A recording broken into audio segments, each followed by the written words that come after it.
Ya, selamat datang kembali di channel Obeng Kumana. Kali ini saya akan menunjukkan tentang cara penggunaan dari aplikasi Point of Sale dari produk Obeng Kumana Engine tentunya. Saat ini kita berada di menu daftar produk. Di daftar produk ini ada beberapa tampilan dan fungsi-fungsi. Yang pertama yang akan saya terangkan di sini, yang di baris paling atas ini ada keterangan di atas ini berkaitan dengan satu gudang ini nih. Gudang mana yang kita pilih, atau di semua gudang masuk ini berapa barang yang masuk di semua gudang, keluar di semua gudang, total quantity di semua gudang. Nilai adalah dinilai total nilai dari harga modal atau HPP di semua gudang. Apabila kita pilih salah satu gudang, maka nilainya akan menyesuaikan gitu. Nah, ini kan, ini ya, gudang satu hanya memiliki satu produk dengan nilai modal 79999, maka yang ditampilkan adalah 7999. Selanjutnya di sini adalah baris filter ya, filter tampilan, pemilihan gudang, pemilihan supplier gitu kan. Di sini juga ada untuk melihat status ya, tersedia atau tidak tersedianya gitu. Di sini ada kolom pencarian berdasarkan nama, misalnya Mio. Jadi semua yang ditampilkan adalah yang mengandung kata Mio ya. Di sini ada juga untuk berapa baris yang ingin kita tampilkan barangnya, 50, 100 atau 1000. Ini kaitannya nanti dengan download daftar produk. Di sini ada juga yang untuk per halaman ya, halaman berapa gitu. Oke, di sini juga ada untuk pencarian. Kita bisa mencari berdasarkan kata kunci masing-masing nama, masing-masing kolom ya. Misalnya nyari nama aja, stoknya aja. Nah, di sini juga ada fungsi untuk urut ya, jadi urutkan ini misalkan berdasarkan nama gitu kan. Jadi seperti ini nih, V kan terakhir dia, jadi dia akan mengurutkan, bisa sorting, bisa ascending atau descending istilahnya. Stok juga kita bisa keurutkan dari stok kosong sampai stok yang paling banyak, modal pun begitu, dari yang tertinggi sampai yang terendah ya. Jadi bisa kita filter di sini. Oke, selanjutnya di sini saya coba jelaskan dari yang paling pinggir dulu ya. Di paling pinggir ini ada yang namanya download. Yang di download adalah nanti apa yang tampil di sini. Jadi terkait dengan filter yang kita pilih atau ketersediaan produk, misalnya yang tersedia saja atau yang tidak tersedia saja, inilah yang akan di download, berapa baris gitu kan, 500 ya, maka yang di download akan hanya sekitar sebanyak 500 ya. Kita lihat ya hasilnya. Nah, ini contohnya. Nah, jadi kita akan mengambil barang yang stoknya posisinya tidak tersedia, hanya 500. Nah, gitu. Jadi kalau misalnya ingin download yang tersedia ya bisa di download yang tersedia saja. Nah, ya begitu ya. Kurang lebih, mudah-mudahan paham di bagian sini. Oke, selanjutnya di sini Excel juga bisa sama, secara konsep sama. Jadi menampilkan yang kita pilih saja di Excelnya ya. Jadi filternya itu berfungsi untuk membatasi mana data yang akan kita download. Oke, selanjutnya di sini ada edit. Nah, di sini edit ini fungsinya, misalnya semua statusnya kita ini ya, kita urutkan ya. Nah, di sini ada as polybed ya. Di sini kita bisa edit tuh, kita hanya bisa mengedit harga modal, harga jual, dan kawan-kawan, pemilihan gudang, suppliernya, serta di sini kita bisa merubah menjadi tidak tersedia. Sedangkan untuk jumlah stok nanti ada menu lain untuk melalui proses mutasi. Oke, kita coba dirubah menjadi tidak. Oke. Nah, ini barang ini tidak akan bisa dilakukan proses penjualan ya. Jadi kita kembalikan lagi ke posisi semula sama ya. Oke. Oke, selanjutnya di sini ada hapus. Hapus ini bisa dihapus apabila produk ini belum ada yang terjual gitu ya. Jadi kalau sudah ada yang terjual tidak bisa kita hapus. Ya, Aspolibet SPK ini. Nah, hilangkan ya. Kalau sudah ada penjualan tidak bisa dihapus ya. Karena berkaitan dengan relasi beberapa data. Di sini ada mutasi. Jadi kita coba mutasi. Kita lihat dulu stok di gudang 2. Hanya ada ini ya. Asok depan Tiger. Oke, kita akan coba ke gudang 1 kembali. Kita akan melakukan mutasi produk. Yang pertama kita pilih dulu tadi ya, ini saya ulang lagi ya, pilih dulu produk yang mau dimutasi, pilih dulu ya. Kalau tidak ada yang dipilih maka dia akan abu-abu atau suram, kurang jelas ya. Kita coba mutasi. Jadi Aspolibet stok awal ada 81, kita akan coba masuk tambahkan stok ya, misalnya 100 nih. 100. Nah, 100 ini dari misalnya dari Budi ya, kita simpan.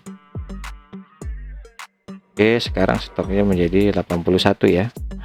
Sekarang dari stok 81 ini kita akan mutasi, kita keluarkan nih keluar berapa nih, misalnya 20 apa, jaga sedang dicek misalnya, cek gitu kan. Oke, jadi udah keluar 20 ya. Sekarang akan kita pindahkan gudang nih, pindah gudang. Dari gudang tujuan harus beda ya, gudang 2 jumlahnya berapa nih, 20 gitu. Ini tanpa keterangan pun tak masalah ya untuk pindah gudang. Simpan. Oke, nah dimana kita bisa melihat riwayatnya, ada di sini ya, gitu.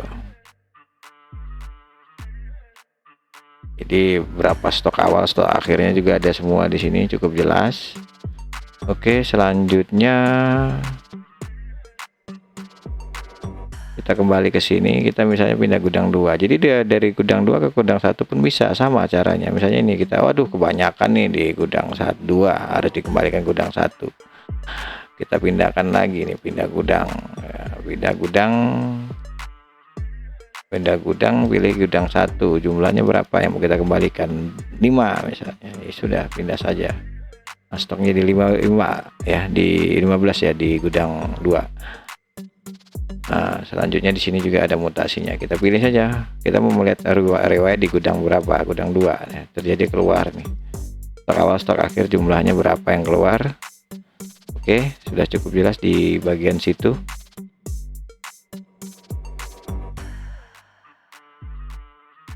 Selanjutnya kita akan masuk ke ini ya, penjualan. Di penjualan ini ada transaksi. Nah, ini contoh kasus ya. Kita agak lompat-lompat nih, pending. Kalau keterangannya pending begini berarti masih bisa kita edit ya. Jadi kita lanjutkan ya transaksi yang tadi tanpa harus membuat transaksi yang baru ya. Nah, ini karena berhubung sudah ada data barang, maka ini tidak bisa lagi diedit nih, nama, alamat, telepon, sisa limit gitu kan. Jadi dari pending ini kita bisa melanjutkan ke proses selanjutnya. Misalnya nih ke pembayaran nih, kita bayar aja nih 1.682.240 gitu kan. Proses lanjutkan ya, selesai kan. Nah, di sini sudah selesai ya transaksi, diskonnya 0, tunai dan kawan-kawan. Sekarang kita buat lagi transaksi baru, tambah gitu kan. Ini kita sudah masukkan nih nama pelanggan ya. kita tidak masukkan nama pelanggan ya, 1 misalnya, masukkan, tambah diskonnya berapa, 20, tambahkan. Nah di sini kita bayar tunai. Nah kita tutup aja ini, tutup misalnya. Nah ya otomatis akan pending lagi. Nah dari pending ini bisa kita batalkan nih, ternyata nggak jadi nih. Oke, kita batalin aja, ini nggak bisa dilanjutkan lagi nih. Nggak bisa diedit lagi. Nah dan tidak bisa dicetak juga gitu. Nah di sini ada untuk info ini berarti nggak nyetak ya, hanya memberikan rincian dari detail dari transaksi tadi yang kita pilih nih ya. Di sini ada semua keterangannya, A B C D E dan F G ya, kurang lebih seperti itu ya. Di sini ada cetak ya. Dari sini bisa request seperti apa tampilannya. Oke, selanjutnya di sini kita akan masuk ke transaksi lagi dengan sistem tempo. Kita pilih pelanggan. Nah ini tadi ya, 50 pelanggan 50.000. Kita coba cari, waduh barang nggak ada yang 50.000. Bisa, tetap bisa transaksi gitu. Bagaimana caranya? Ya berarti harus membayar kekurangan selisih dari 50.000 tadi, karena dia cuma punya limit 50.000. Oke, kita pilih 1, barangnya 1, kita coba kasih diskon 2. Oke, kita tambahkan. Jadi total transaksi dia adalah 100.202 rupiah. Nah di sini ada titip. Nah, kita titip, jadi dia cuman bisa bayar misalnya, kasih diskon dulu, kasih diskon 5, jadi harganya 95, jadi dia cuman bisa bayar misalnya 46.000 gitu, kasih sisa 49. Dari 49 ini kita bayar proses. Bisa ya, di sini bisa ya, sudah cukup jelas ya, karena limit transaksi dia adalah sisa limit hutang dia adalah 50.000. Cuman kalau kita cuma bayar 30.000 30.000 begitu, maka dia nggak akan bisa 300 ya, 10.000 ya. Nah, nggak bisa ya. Jadi kita harus bayar minimal misalnya 50.000, kurangnya 45.000 kan. Di limit dia segini, bisa pasti kan. Oke, oh sorry, jangan jatuh tempo.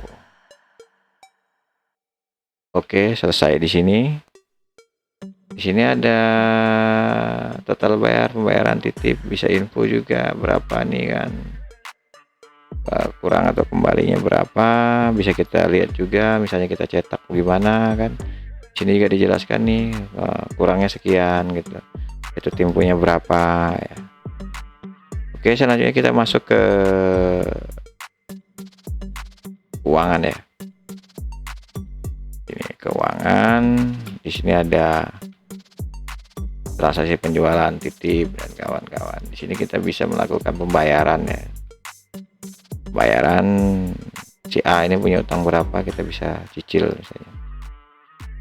Sisa utangnya segitu, kita cicil 10.000 dia. Proses. Oke. Dia nyicil 10.000. Nah, di sini akan keluar ini masuk ya. Di keuangan masuk. Nah, di keuangan masuk ini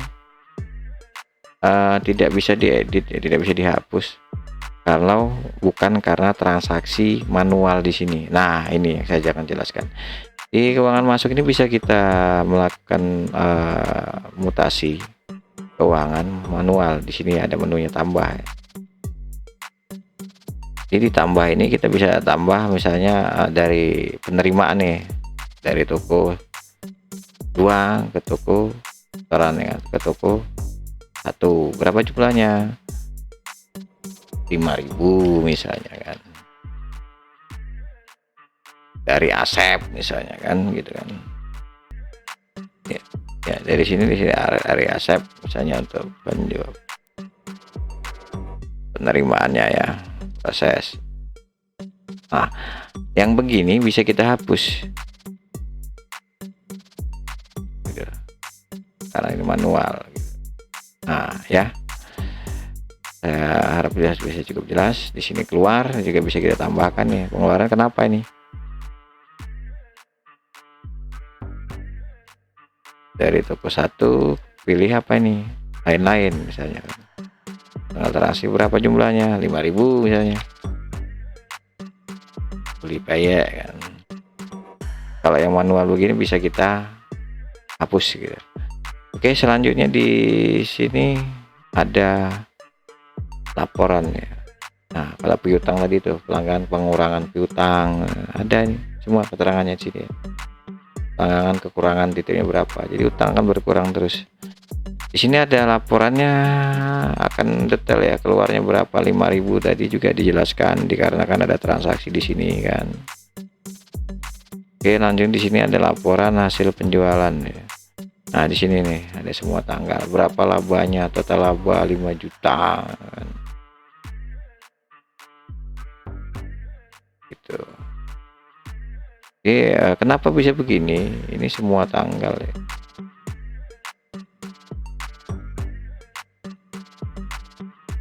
Di datanya kan memang harus disinkronkan dulu ya. Jadi di sini kita bisa lihat filter berdasarkan toko ya gitu.